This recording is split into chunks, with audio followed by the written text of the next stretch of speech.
Good Friday afternoon, everyone, and thank you for tuning in once again to our weekly Friday edition of the chat, the pre-recorded version. Good afternoon to you. Alan Fitz, the host for the program this afternoon, and welcome into the show. This afternoon, I want to talk about, we're already into it, the month of August, and it is the hottest month that we encounter here in the United States.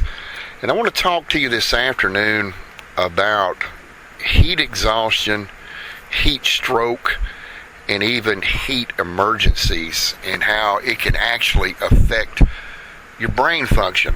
I want to start off by saying, let's take a look back in time this afternoon. And do you remember, if you're a baby boomer, you're going to relate to this very quickly. You remember when you used to could get out, I don't know, 3rd, 4th, 5th grade, and you could get out during the summer when you were probably 9, 10, 11 years old, and get outside and play with your friends in the July, August, and September summer heat. And it was just good times for you back then, and the heat didn't really bother you. Well, folks, let me tell you something. Times have really changed over the last 50 years. Scientists blame it's getting hotter here on this planet and in the northern hemisphere due to the fact that the Alaskan ice shelf, as they say, is falling into the ocean. Can't reflect the sun's rays to cool it down because we're losing ice. Now, I don't know personally if there's any truth to that or not. Probably not from my standpoint on things. But, you have to remember these are scientists, and I guess they have to point the finger at something.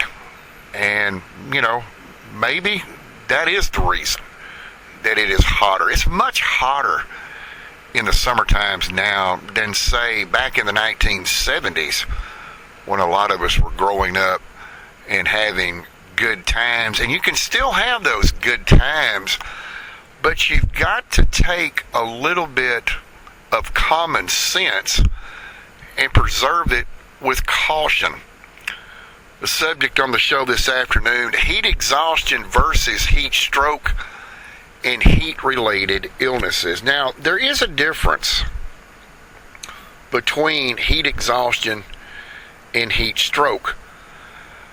I'm going to tell you what those differences are and educate you on how you can keep yourself out of the emergency room from suffering from heat-related illnesses. Every year thousands and thousands and thousands of people unnecessarily wind up in hospitals across the nation suffering from some type of heat exhaustion or even heat stroke.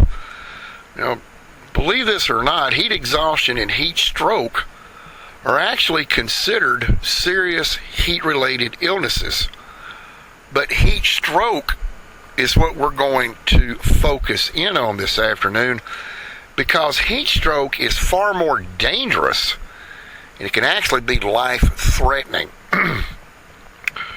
Heat exhaustion, we'll start off talking about, is a moderate form of heat illness where, you're getting a little bit too hot and you're not staying out in it. Now, what exactly is heat exhaustion? Well, we did some research through the medical library, and we found out exactly what both heat exhaustion and heat stroke is. And this is what it says about heat exhaustion. Heat exhaustion occurs when the body loses excessive amounts of water and salt, often due to sweating during physical activity in the heat. Now, we're talking about, let's use an example, NFL professional football players. Let's take the Dallas Cowboys, for example. Back in my time era when I was growing up in East Texas, the Dallas Cowboys training camp was in Wichita Falls, Texas. Now they're in Oxnard, California. But let's take the time back in that time era when they were in Wichita Falls. Yes, a lot of football players back in that time era did suffer from heat exhaustion because they really didn't understand how much water and salt that the body actually stores sweats through the pores during physical activity in the heat. This is where a lot of those players wound up on the bench drinking Gatorade and things of that nature, trying to rehydrate. There really wasn't a lot back in that time era of the 70s, a lot of advanced knowledge in the medical field dealing with these heat-related illnesses as there is in today's present time. We'll get into that here a little bit later. Now, how do you know that you have symptoms of heat exhaustion? Let's examine this and educate you a little bit on the symptoms of heat exhaustion. Let's say that you're out there outside, maybe it's a Sunday afternoon. You're out grilling hamburgers, steaks, ribs, whatever the case may be. And you've invited some friends over, maybe for a friendly game of flag football in your backyard. You know, your backyard's not big enough to really be tackling people, and you really don't want anybody to get hurt because you're not wearing shoulder pads or shin guards or things of that nature. And it's just a friendly game of flag football. But yet the temperature, let's say, is in the 90s. Well, during this friendly game of flag football, people may experience heavy sweating, dizziness, headaches, nausea, become weak, start beginning to suffer fatigue, muscle cramps, and even becoming confused. Let me step back a few steps from when we started the broadcast. Yes, indeed, it is hotter now than it used to be. It's hot in Texas during the summer. No matter where you are in the state, it is hot. Here in Amarillo, a little bit different type of heat than we would have, say, versus the heat. Let's talk about maybe East Texas, if you would. Humidity is a killer in East Texas. Humidity is a killer in Central Texas, the Dallas-Fort Worth area of North Texas. But up here in the Texas Panhandle, we don't have humidity. We have what is called a dry heat. That brings me to this point. The temperature, let's say, is 95 degrees in East Texas. Let's say the temperature is 95 degrees here in Amarillo. Now, the confusion sets in with heat exhaustion and heat stroke. Some people have the belief that the humidity causes people more problems quicker with heat exhaustion or heat stroke. Actually, that myth that they're telling you is partially correct, while the other part is partially incorrect. Let me give you an example of what I'm talking about. Let's say that you're in the Dallas-Fort Worth area in the middle of August. It's 99 degrees outside. You're sitting under maybe a shade tree playing a friendly game of dominoes with a few friends. And about every 3 or 4 minutes, you have a rag in your back pocket. You're wiping your forehead. because you're sweating, you're perspiring. The humidity is way up. But you're not really doing anything but sitting there. Let's say up here in Amarillo, the same temperature is present, 99 degrees. You're sitting under, well, you wouldn't be sitting under a tree. Let's say you're sitting under maybe a manufactured metal carport playing dominoes or maybe playing cards.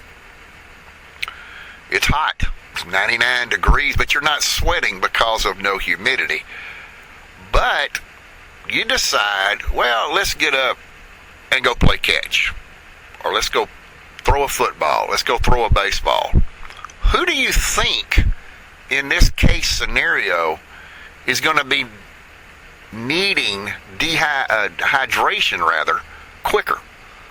The person that is sweating profusely in the East Texas area, North Texas area where high humidity is, playing dominoes, or the people out in the dry heat playing maybe catch with a Nerf football?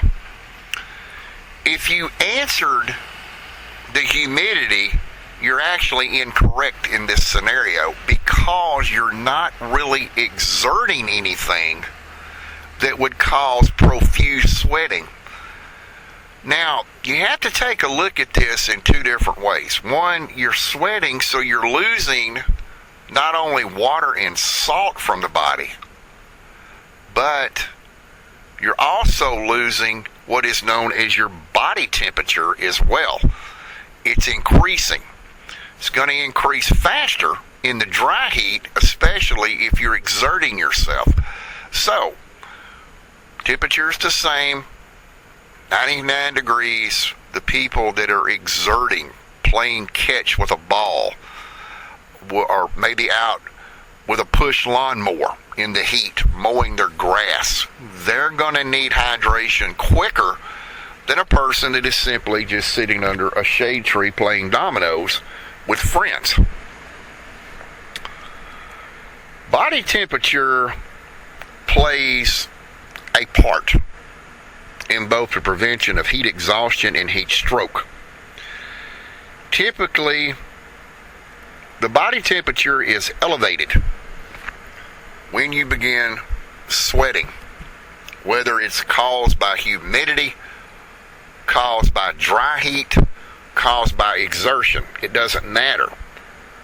But the body temperature medically must remain below 104 degrees.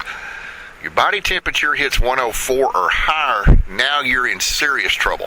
This is a serious medical emergency once that temperature reaches 104 degrees. And at the beginning of the show, I mentioned something about the brain. While there may be temporary confusion by a person that is experiencing heat exhaustion, brain function is generally not significantly impacted at that point. Know those warning signs. Again, they may be heavy sweating, dizziness, headache, nausea, weakness, fatigue, muscle cramps, and confusion. So what happens if you're outside in the heat? And it doesn't have to be August, although it'll happen faster in August because it's hotter. Much hotter than it would be, say, around Christmas time in late December. You're not actually paying attention to the warning signs that your body is giving you. The sweating. You become sick at your stomach. You feel like you want to regurgitate. But you keep going. What can happen? Well, this is where it becomes more serious in the scenario, and it's called heat stroke. Now, we also did some medical investigation on the true definitions of heat stroke, and I want to share those and educate you with these. Heat stroke develops when the body's temperature regulation system fails, basically leading to a dangerous high body temperature. Some of those symptoms of heat stroke, and again, we just mentioned 104 degrees or below. The body temperature actually reaches above 104 degrees. There is even more confusion that begins to set in. There's an altered mental state that begins to develop. Some people can experience seizures, the loss of consciousness, and very hot and dry skin. Now, going back to the brain functions, heat stroke can cause brain dysfunction, which actually medically is introduced and defined as leading to confusion, agitation, slurred speech, and even go into a coma because your body temperature is too high. You ever been around somebody that has been out in the heat, possibly a road construction worker or something of that nature? Let's take a flagman in this case, for example. You're on a 2-lane roadway and there's road construction down the road somewhere, and you start seeing the required signs put out that there's road work ahead, there's a flagger ahead, a stop ahead is necessary.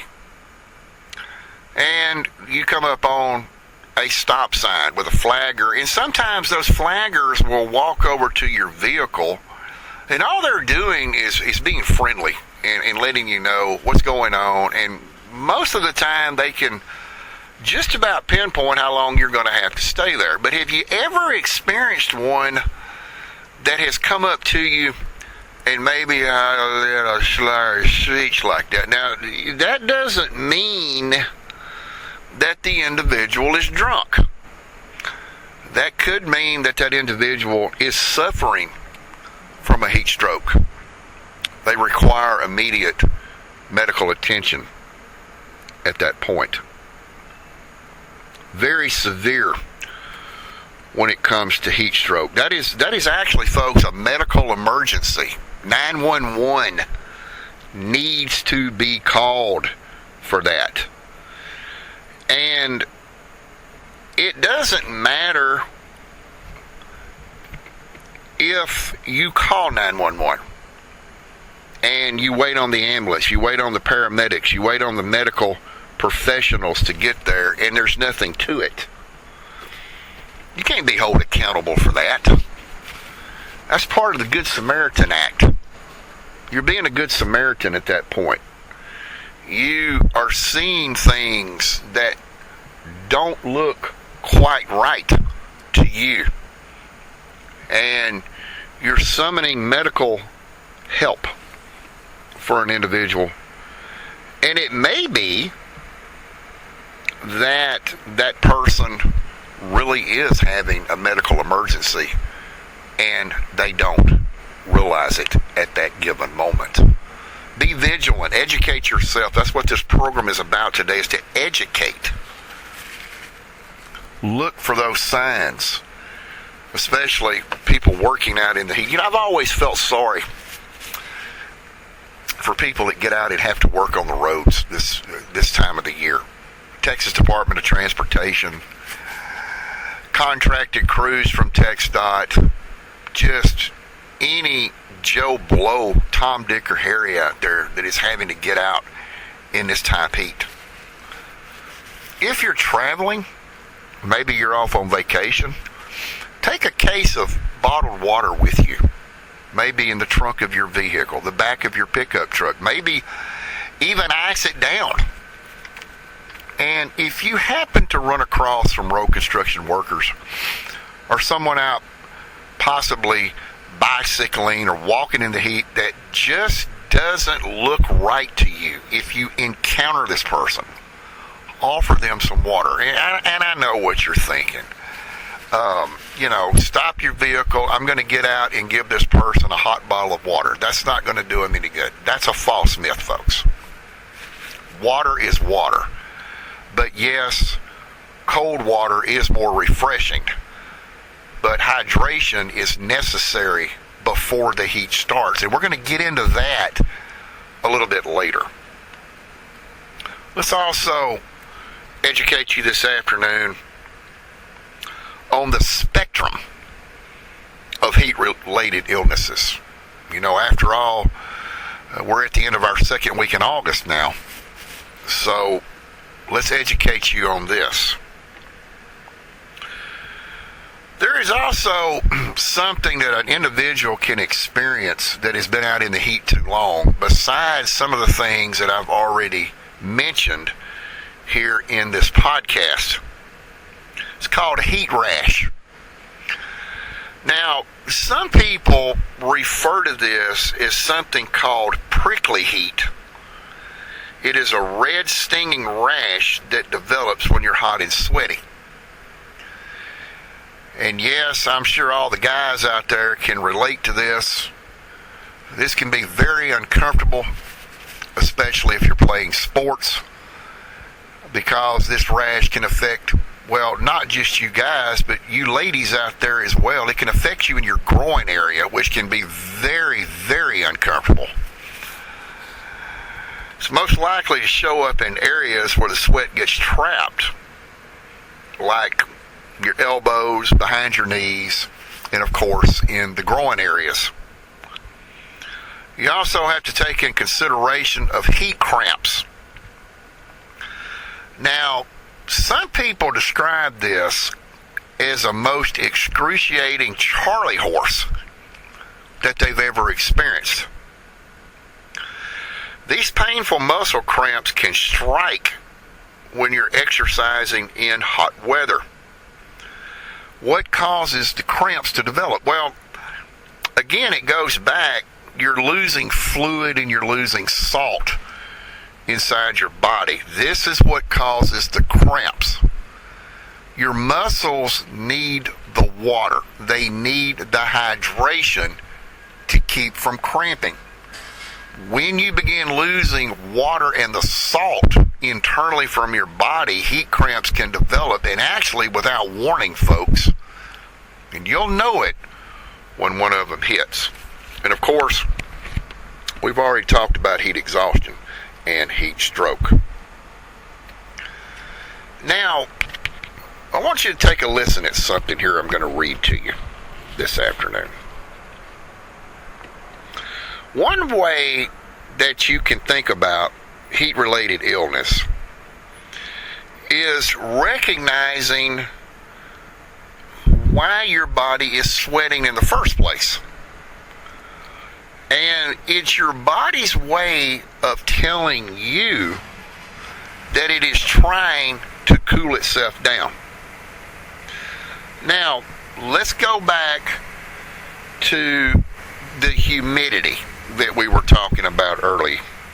Sometimes on hot, humid days, sweating may not be actually enough to offer all of the cooling that your body technically needs. It's especially true if you're working out or doing physical work in hot and humid weather. So you have to remember you need to stay hydrated. And we're going to get into that here in just a few moments. Let's go over a few things before we actually get into that section of the program this afternoon. Let's go back and talk about heat stroke. That's recognizing a body temperature above 104 degrees. Also, you have pale skin. You're looking at dry red skin. The muscle cramps and the heat stroke is the inability to sweat. That's what we're going to touch on here at the end of the program. Possible seizures, dizziness, or fainting. Of course, the slurred speech. And, some people can actually get so hot and so dehydrated that they can actually hallucinate. They see things that are not really there. That's the altered mental state of mind. And of course, nausea and vomiting can also set in. Now, you have to remember a few key factors here when we talk about heat stroke and heat exhaustion. A lot of this, folks, has to do with the age of the individual. The young and the old are the most vulnerable folks to experience heat exhaustion and heat stroke. However, there's a higher risk. Babies, children, and even older adults are at a greater risk. People working and exercising outside in the heat are most likely to develop heat-related illnesses. And that goes back to sitting under that tree, playing a friendly game of dominoes, and you're simply just sweating from the forehead. That's not that critical.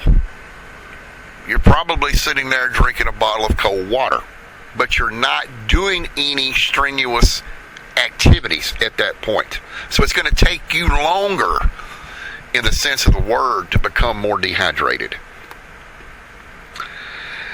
Now, I want to get into something that has been labeled a go-ahead, if you will, and do, especially on a very hot day. And I know a lot of the guys out there listening to the program this afternoon can relate to this. A lot of the husbands out there. And the wives, you know, you ladies are involved in this as well, because a lot of you are contributing to this situation, and you may not even know it. And you're not doing anything wrong. Don't get me wrong with that. But you are contributing to the possibility of your spouse having a heat-related illness. Let me get around to the point of what I'm talking about. Let's say your husband out there, let's say he works on a road crew, maybe on a pipeline, works all day long, comes home hot, sweaty, and you meet him at the door and you offer him a cold beer.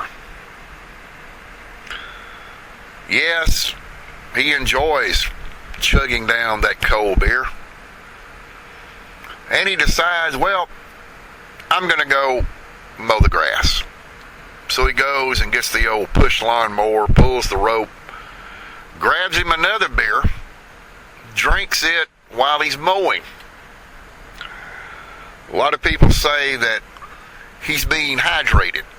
Folks, I'm here to tell you right now, you're dead wrong. Drinking of alcoholic beverages outside, and there's the key word again, outside, on a hot day increases your risk for heat-related illnesses, because even though that beer is nice and cold and refreshing, alcohol contributes to dehydration. Let's talk a little bit about adaptation, and let's educate you on adaptation right quick. Now, as a child going into adulthood, your body gets better at responding to heat over time. If you travel from a chilly winter climate to a tropical location, you might be at greater risk until your body adjusts to the heat. That would be like, for an example, you live in, let's say, Nome, Alaska, where it's bitterly cold during the winter months, and you take a month-long vacation and fly to, say, Miami, Florida. The same is true if you start a new workout routine in hot weather. Now, this is why most states now have laws to make sure high school athletes gradually work up to doing strenuous exercise in hot weather. Why is this? Well, it takes time for your body to acclimate to the heat. So, keep in mind, it is age and common sense that will help you and prevent a heat-related illness in the future. Before we close out the show this afternoon, I want to bring up something that a lot of people don't think about before they go out and do activities in hot weather. And you know exactly where I'm coming from with this when I tell you, okay, well, here it is, Saturday afternoon. Yeah, it's hot outside. We got to get this game started. They're playing maybe a baseball game out at the local Little League field somewhere in their hometown. And they're running late to get to the start of the appointment of that game. And maybe they're driving a little bit too fast to get there, and they finally arrive. They jump out, and they run on the field, and the game begins, and it's 100 degrees outside. They start profusely sweating upon the entrance of that field. Folks, stop right there. I'm here to tell you something. You need to become hydrated before you start doing something outside in that type of extreme heat. What I'm getting at on the program this afternoon is if you become that sweaty before you begin maybe a baseball game or a football game or whatever you're doing outside, you're already dehydrated in the sense of the word. Take the extra time to hydrate yourself before the beginning of any type of strenuous activity outside in the heat, especially in high humidity heat. Now, we talked about that at the beginning of the program. You're going to lose water and salt internally faster in high humidity than you would, say, here in Amarillo in the dry heat. Once you become thirsty, you are already in stages of the first stages, I should say, of dehydration. So that's why it is very important to hydrate yourself up before you start sweating during strenuous activities, because you can cool yourself down faster if you're already hydrated once this occurs. And to further educate you and to close the show out this afternoon, I want you to take a listen at me very closely about something. This could actually save you a trip to your local emergency room, or even save your life in the sense of the word. If you are outside and you are doing strenuous activities, such as maybe plowing your garden up for the fall harvest, using a push lawnmower, which is much more difficult than a riding lawnmower, cutting your grass, maybe outside pruning, and it's extremely hot, but you notice you're not sweating, my friends, you already have a medical emergency underway. You need to get inside immediately in an air-conditioned room, and you need to begin drinking some type of hydration fluids, such as water or maybe Powerade. Stay away from Gatorade. It's not any good for you. Powerade is much better. It has more electrolytes and can cool you down and hydrate you much more efficiently than Gatorade and especially any of those sports drinks. If you ever notice that you're not sweating, you are becoming overheated rapidly, you need to stop. Again, go inside and get cool. If during this period of time you are not feeling any better, we'll say 20 or 30 minutes, you need to go to the emergency room because you are suffering a heat-related emergency. I hope that I've educated you a little bit this afternoon on the program. Take care of yourself during our hottest month of the year. And don't worry, before you know it, it'll start cooling down. And for some of us, yep, we're talking snow is just around the corner. That's going to wrap it up this afternoon for this version of the chat. Coming up next Friday, we're going to be talking to someone that is in a major demand field this day and time. Have you ever considered yourself becoming a nurse? Well, we're going to interview a long-standing licensed nurse right here in the Great Lone Star. She's going to tell you what prompted her to become a nurse, what she had to do to legally become a nurse, share some stories with you, and tell you what a rewarding field it has been for her this day and time all these years. We'll look for you next Friday for her remarkable story. And that will wrap it up for this Friday afternoon edition of the chat. Have a great weekend, and we'll see you back next Friday. Until then, this is Alan Fitz saying